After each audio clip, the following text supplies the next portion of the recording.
C'est déjà la troisième visite de Jean-François Copé en Essonne, dans un haut lieu d'enseignement et de recherche. Après Supélec et la Génépole d'Évry le mois dernier, c'est à l'école polytechnique que le ministre Copé s'est arrêté. Une visite ministérielle du porte-parole du gouvernement qui se confond avec la campagne de la tête de liste UMP au régional de 2004. Jean-François Copé fait table rase de la polémique sur le budget de la recherche et réaffirme une des priorités gouvernementales en lien avec l'emploi.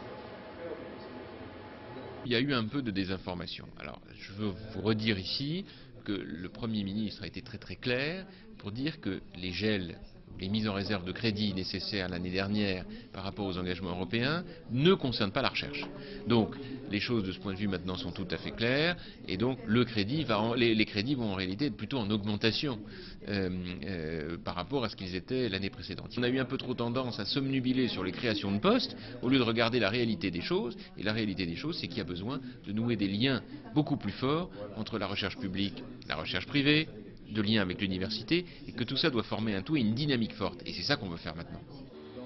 De grands projets de recherche sont d'ores et déjà programmés avec l'école polytechnique qui devrait assurer son développement international pour les années à venir. Thales, c'est parti, les pelleteuses sont sur le site. Dans un an, Thales est en fonction sur le site. Et dans la foulée, l'Institut d'optique va s'installer à côté de Thales.